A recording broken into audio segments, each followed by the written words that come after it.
এবারে লোকসভা ভোটে বাংলায় অন্যতম গুরুত্বপূর্ণ ভোট হলো মুর্শিদাবাদের বহরমপুর কেন্দ্র।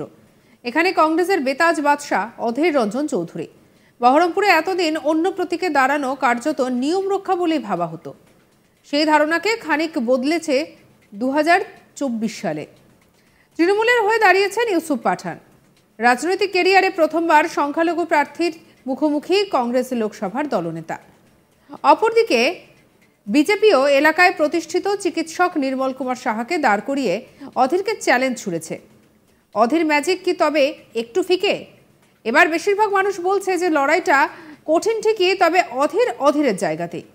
লোকসভা নির্বাচন 2014 রেজাল্টে দেখা যায় যে তাহলে এখানে মেজর ভোটে জিতেছিলেন কংগ্রেস প্রার্থী অধীর রঞ্জন চৌধুরী। প্রায় 5,83,000-এর বেশি ভোটে জিতেছিলেন। দ্বিতীয় স্থানে ছিল তৃণমূল প্রার্থী ইন্দ্রনীল সেন। তৃতীয় স্থানে ছিলেন আরএসপি প্রার্থী প্রমথেশ মুখার্জি। লোকসভা নির্বাচন 2019 সেটা কেমন ছিল সেটাও আপনাদেরকে বলি। কংগ্রেস প্রার্থী ছিলেন অধীর রঞ্জন চৌধুরী। ভোট পেয়েছিলেন 5,91,000-এর বেশি, 45.5%। দ্বিতীয় স্থানে ছিলেন অপূর্ব সরকার। তৃণমূলের পক্ষ থেকে ভোট পেয়েছিলেন 5,10,000-এর বেশি, 39.2%। আর বিজেপির পক্ষ থেকে তৃতীয় স্থানে ছিলেন কৃষ্ণ জোয়ারদার। ভোট পেয়েছিলেন 1,43,000-এর বেশি, যেটা দেখা যাচ্ছে 11%। আর এবারে রেজাল্টের জন্য আমাদের 4 জুন পর্যন্ত অপেক্ষা করতেই হবে। তবে তার আগে আমাদের India today access my India booth ফেরত সমীক্ষা অনুযায়ী বহরমপুরে সম্ভাব্যভাবে এগিয়ে রয়েছে তৃণমূল প্রার্থী ইউসুফ পাঠান। কি বলেছিলেন শোনাবো আপনাদের। देखिए, वादे तो बहुत लोग करते हैं, लेकिन पूरा करना बहुत जरूरी होता है। हम लोग जो हमारा पार्टी है, टीएमसी पार्टी है, उन्होंने पहले काम किया है, उसके बाद वादे किए हैं, तो वो बहुत जरूरी होता है।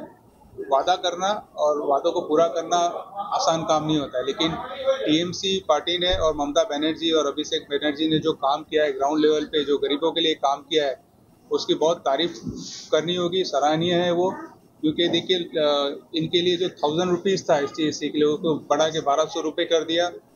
जो 500 रुपये थे उसका 1000 रुपये किया।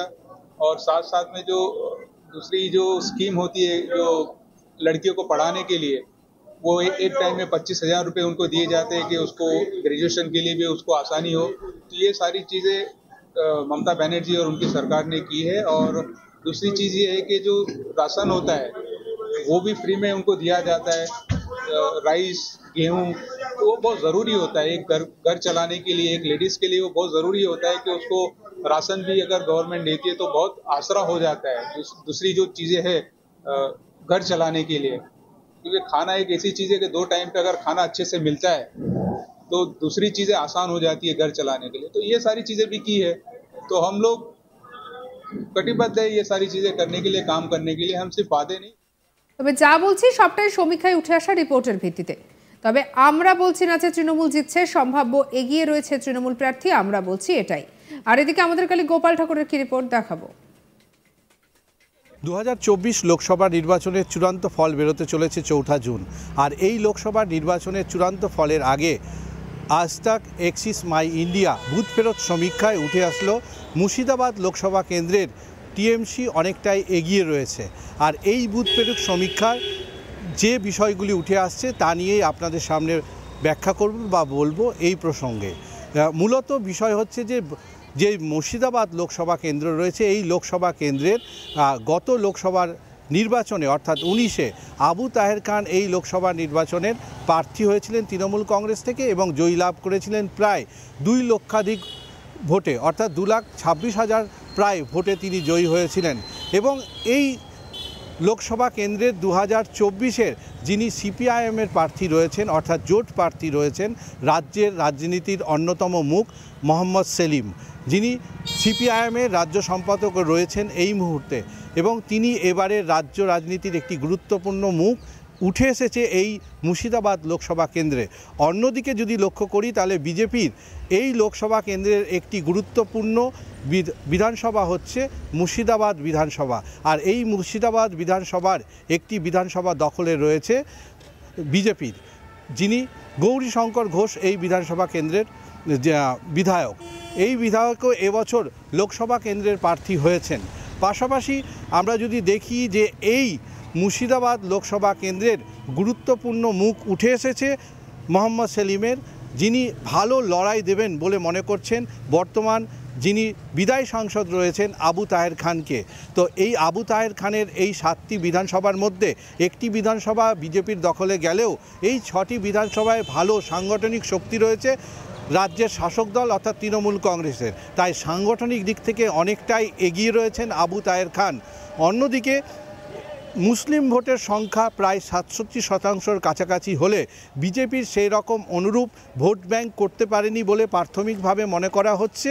পাশাপাশি রাজ্যের এবং জোটের প্রার্থী হয়েছেন মোহাম্মদ সেলিম। সেই জোটের প্রার্থী হিসেবে এই যে মুর্শিদাবাদ লোকসভা রয়েছে তার 3টি গুরুত্বপূর্ণ বিধানসভা রানীনগর এবং দমকল, অন্যদিকে জলঙ্গি, এই 3টি বিধানসভায় সাংগঠনিক দিক থেকে চাঙ্গা হলেও জোট সম্পূর্ণ ভোট ব্যাংক এবং তার সংগঠন কি কাজ করতে পেরেছে এই মোহাম্মদ সেলিমের হয়ে, এটি একটি প্রশ্নচিহ্নের মধ্যে রয়েছে। কারণ আমরা নির্বাচনের দিন দেখেছি যে বিভিন্ন এলাকায় মোহাম্মদ সেলিম ভুয়ো ভোটার এবং এজেন্ট ধরে বেড়াচ্ছেন। তাই স্বাভাবিকভাবেই বলা যায় যে জোটের সাংগঠনিক শক্তি কতটা শক্তি ছিল বিভিন্ন বুথগুলোতে তার একটি প্রশ্নচিহ্ন রয়েছে। কারণ সব জায়গায় যদি এরকম জাল ভোটার এবং ভুয়ো এজেন্ট থাকে তাহলে সেই ক্ষেত্রে কতটা ভোট করাতে সক্ষম হয়েছে এই ক্ষেত্রে একটা বড় ভূমিকা। অন্যদিকে যদি আবু তাহের খানের কথা বলি তাহলে দেখা যাচ্ছে যে লক্ষ্মী ভাণ্ডার কিন্তু এই এলাকাগুলোতে একটা বিশেষ প্রভাব ফেলেছে এবং এই লোকসভার অন্তর্গত যে বিধানসভাগুলি রয়েছে সেইখানে প্রায় তৃণমূল কংগ্রেসের ব্যাপক ভোট রয়েছে।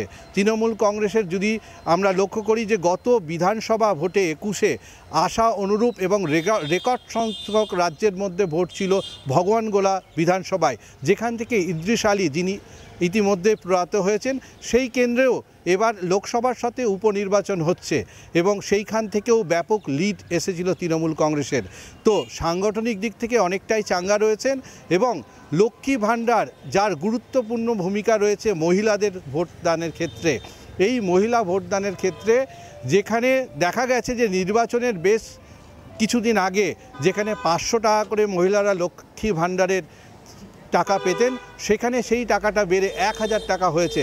ফলে লক্ষ্মী ভাণ্ডার অনেকটাই প্রভাবিত করবে এই ভোট ব্যাংকের ক্ষেত্রে। তাই অনেকটাই এগিয়ে থাকবে লড়াইয়ের ময়দানে তৃণমূল কংগ্রেস বলেই রাজনৈতিক মহল এবং এক্সিস মাই ইন্ডিয়া আজতাকের যে বুথ ফেরত সমীক্ষা সেটাতে মনে করা হচ্ছে।